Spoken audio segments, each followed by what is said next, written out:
अस्सलाम वालेकुम क्लास। आज हम पढ़ेंगे topic 1.2 types of disease. Disease को दो तरह में डिवाइड किया जाता है, communicable and non communicable disease. Communicable का वर्ड का मतलब ही इसके अंदर छुपा है, जो कि ये लफ्ज़ निकला है कम्युनिकेट से। कम्युनिकेट का मतलब होता है एक दूसरे से गुफ्तगू करना, बातचीत करना।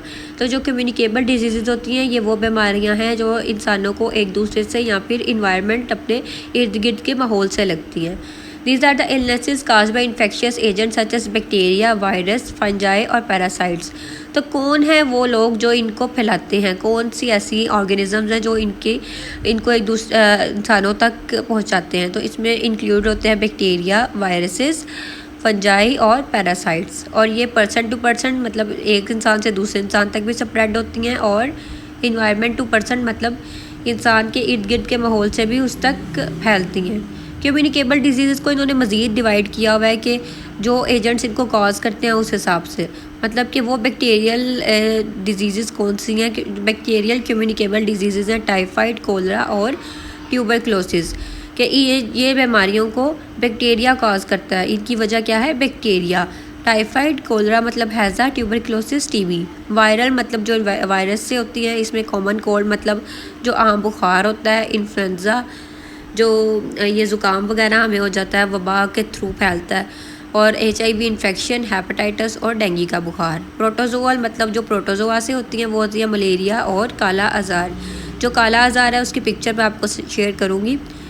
फंगल होती हैं जो फंगस से होती हैं। इसमें नेल्स, ग्रोइंस, स्किन और हेयर। ग्रोइंस मतलब नेक का एरिया जो है उसके इन्फेक्शन होते हैं। पैरासाइटिक जो पैरासाइट्स होती है इसमें इन्फेस्टेशंस ऑफ इंटेस्टिनल वर्म की क्या होते हैं कि इसमें जो वर्म्स होते हैं वो इंटेस्टाइन में चले जाते हैं। उस जैसे कि राउंड वर्म और लाइस मतलब जुएँ वगैरह हैं, वो अगर कोई डिजीज़ काज कर दे तो वो पैरासाइटिक डिजीज़ के अंदर आ जाती हैं। अब ये तो होगी कम्युनिकेबल डिजीज़। अब इनका ट्रीटमेंट क्या है? अगर जो ये वायरल हैं, जैसे ये वाली हैं वायरल बीमारियाँ, इनका क्या है ट्रीटमेंट? इनमें वैक्सीन्स आ जाती हैं, एक इफेक्टिव मेथड है for preventing specific viral infections. When a person receives a vaccine, अगर जब इंसान को वैक्सीन लगाई जाती है, his immune system produces antibodies that kills the active form of virus. तो उसको जब वैक्सीन इंसान को लगाई जाती है जिसको वायरस की कोई बीमारी लगी होती है, तो उसके अंदर क्या होता है, वैक्सीन लगने के बाद उसकी बॉडी एंटीबॉडीज़ प्रोड्यूस करती है। एंटीबॉडीज़ क्या करती है कि जो वायरस की एक्टिव फॉर्म है, जो ज़िंदा फॉर्म होती है, उसको जाके किल कर देती है। क्या होता है, दोबारा सुने, कि जब एक इंसान को वैक्सीन लगती है तो वैक्सीन के अगेंस्ट इंसान के अंदर एंटीबॉडीज़ पैदा होती हैं जो कि वायरस को जाके मार देती हैं। If a person has got viral infection he may require antiviral medicines. कुछ एंटीवायरल मेडिसिन्स जो कि स्पेसिफिक होती हैं वायरस से लगी बीमारियों को ट्रीट करने के लिए, अगर उन अद्वियात का भी इस्तेमाल किया जाए तो वायरल इन्फेक्शंस को ट्रीट किया जा सकता है। उसके बाद आती है बैक्टीरियल इन्फेक्शंस। इसमें एंटीबायोटिक्स इंसान को दी जाती हैं। एंटीबायोटिक्स जैसे आप ये एस्पिरिन वगैरह लेते हैं जब आपको बुखार वगैरह होता है। इसमें क्या होता है कि वो बैक्टीरिया को किल कर देते हैं या फिर उसकी ग्रोथ को स्लो कर देते हैं। फंगल इन्फेक्शंस में एंटी फंगल मेडिकेशंस दी जाती हैं, और प्रोटोजोल और पैरासाइटिक में एंटी पैरासाइटिक मेडिसिन वगैरह ही दी जाती हैं। फिर उन्होंने बताया कि communicable disease can be prevented through hygiene and vaccinations. Hygiene मतलब कि अपनी साफ़ सुथराई, और वैक्सीनेशन से कंट्रोल की जा सकती है। लेकिन जो नॉन कम्युनिकेबल डिजीज़ हैं उनको लॉन्ग टर्म ट्रीटमेंट चाहिए होता है। उनका अच्छा खासा एक लंबा लॉन्ग कोर्स चलता है ट्रीटमेंट का, और उसके अलावा उनको हेल्दी लाइफस्टाइल चॉइसेस मतलब अच्छा खाना, अच्छी खुराक, अच्छा फिज़िकल एक अच्छी फ़िज़िकल एक्टिविटी को मेंटेन करना पड़ता है अपने आप को बीमारी से बचाने के लिए। वो हम आगे पढ़ते हैं नॉन कम्युनिकेबल डिजीज़। फिर इस ब्लॉक में बताया हुआ है कि आवर यूज़ ऑफ एंटीबायोटिक्स, जैसे कि एस्पिरिन वगैरह या पैनाडोल वगैरह, हम इसका बहुत ज़्यादा बेजा इस्तेमाल किए जाएं डॉक्टर की प्रिस्क्रिप्शन के बगैर, तो क्या होता है कि हमारी बॉडी आहिस्ता आहिस्ता उन मेडिसिन्स का असर नहीं अपने अंदर पैदा कर पाती। तो जब हम इतना ज़्यादा ओवर यूज़ करने लग जाएंगे दवाइयों का, तो हम पे कोई दवाई ऊपर से असर नहीं करेगी। इसलिए कहा जाता है कि अद्वियात को डॉक्टर के मशवरे के बगैर इस्तेमाल ना करें घर में। उसके बाद है हमारे पास आता है नॉन कम्युनिकेबल डिजीज़। अब ये कम्युनिकेबल तो एक दूसरे से इंसान को ट्रांसफ़र हो जाती थी, पर नॉन कम्युनिकेबल का मतलब है कि ये एक दूसरे से इंसान को नहीं ट्रांसफ़र होती। इनकी वजूहत क्या है कि ये क्यों इंसान के अंदर आ जाती हैं? इसमें जेनेटिक फैक्टर्स आ जाते हैं कि आपकी जीन्स में कुछ चेंजेस आ सकते हैं, आपकी अनहेल्दी लाइफस्टाइल, क्या आप उठे बैठे ना, इतना चले फिरे ना और अनहेल्दी खाएं, उससे भी बीमारियां लग सकती हैं। और इन्वायरमेंटल कुछ फैक्टर्स होते हैं, वो हम पढ़ेंगे आगे, जो इसके अंदर इंक्लूड होती है। नॉन कम्युनिकेबल डिजीज़ को इन्होंने कहा है NCDs, इसकी शॉर्ट फॉर्म में नॉन कम्युनिकेबल डिजीज़। और इन्होंने कहा है कि non communicable diseases are chronic. Chronic का मतलब आपको पिछले लेक्चर में बताया है कि ये लॉन्ग टर्म होती हैं। तो जैसे कि मैंने आपको बताया कि non communicable diseases are chronic and last for longer period of time. Non communicable diseases chronic होती हैं और क्रॉनिक वही डिजीज़ होती हैं जिनको लंबे अरसे तक ट्रीटमेंट की ज़रूरत होती है। अब क्या वजूहत है जिनकी वजह से नॉन कम्युनिकेबल डिजीज़ इंसानों को लाहक हो सकती हैं? इसमें पहली वजह उन्होंने बताई है lifestyle related disease. Lifestyle related disease में जिनका अनहेल्दी लाइफस्टाइल होता है, जो चलते फिरते इतने नहीं हैं, फॉर एग्जांपल जो खाना सही से न्यूट्रिशन नहीं सही से लेते या कोई ज़्यादा स्ट्रेस वगैरह लेते हैं, तो उनको हार्ट डिजीज़ हो सकती हैं। हाइपरटेंशन का मतलब है हाई ब्लड प्रेशर, डायबिटीज़ मतलब शुगर, कैंसर और स्ट्रोक मतलब कि ये हार्ट अटैक वगैरह के मसाइल हो सकते हैं। और ट्रॉमा और डिप्रेशन भी हो सकता है। तो ये लाइफस्टाइल रिलेटेड डिजीज़ में आता है कि जिनका लाइफस्टाइल ठीक नहीं होता या वो कुछ मेंटल ट्रॉमा से गुजर रहे होते हैं, तो उनको ये वाली नॉन कम्युनिकेबल डिजीज़ हो सकती हैं। जैसे कि ट्रॉमा और डिप्रेशन है, ये नॉन कम्युनिकेबल डिजीज़ में ही आता है, क्योंकि नॉन कम्युनिकेबल डिजीज़ एक दूसरे से इंसानों को ट्रांसफ़र नहीं होती। जो ट्रांसफ़र होती हैं वो कौन सी हैं? Communicable disease.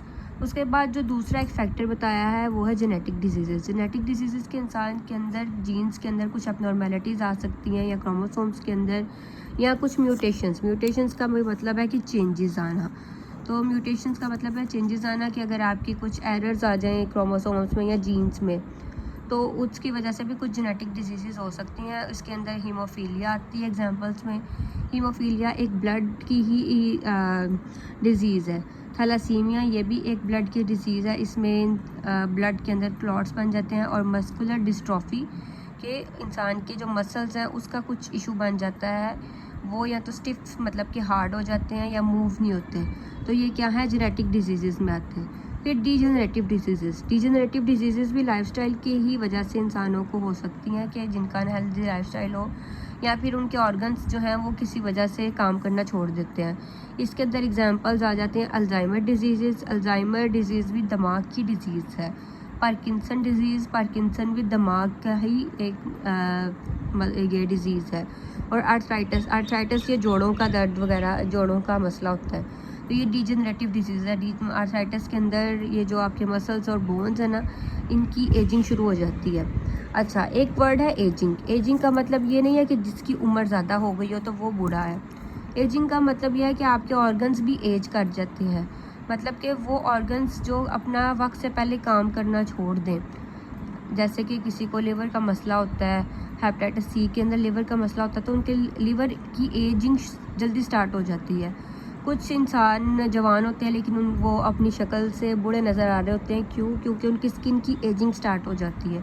तो एजिंग का मतलब खाली यही है ना, कि यही नहीं है कि उम्र के लिहाज से वो एज करें, वो किसी और भी वजह से एज कर सकते हैं, जैसे कि इंसान के ऑर्गन्स भी एजिंग के अंदर आ सकते हैं। उसके बाद इन्होंने according to world health organisation, हु का मतलब है वर्ल्ड हेल्थ ऑर्गेनाइजेशन, ये एब्रीविएशन है इसकी। NCDs जो नॉन कम्युनिकेबल डिजीज़ हैं, वो जो नॉन पेंडेमिक रिलेटेड डेथ्स है ना, एक तो पेंडेमिक रिलेटेड जैसे कि कोरोना एक पेंडेमिक वबा थी, उसके अलावा जो बीमारियां होती हैं उसकी ये रिस्पॉन्सिबल है 75% उनमें से। फिर उन्होंने कहा है कि तमाम जो नॉन कम्युनिकेबल डिजीज़ की वजह से डेथ हो जाती है, उसमें 73% जो डेथ्स हैं ना वो लो और मिडिल इनकम कंट्रीज़, जो कि जैसे कि पाकिस्तान है, उनके अंदर होती हैं, क्योंकि वो उनके अंदर इतनी तरक्की नहीं है, क्योंकि पाकिस्तान अभी डेवलपिंग कंट्री है, डेवलप्ड नहीं है। तो जो डेवलपिंग है या फिर उससे भी कुछ और गरीब ममालिक है, तो उनमें नॉन कम्युनिकेबल डिजीज़ की वजह से डेथ्स ज़्यादा हो जाती हैं। क्यों? उसके बाद है heart disease account for most NCD deaths followed by cancer, chronic respiratory disease and diabetes. इस पॉइंट में बताया है कि जो सबसे ज़्यादा नॉन कम्युनिकेबल डिजीज़ की वजह से डेथ होती हैं, उसमें सबसे बड़ी वजह क्या है? हार्ट डिजीज़ की।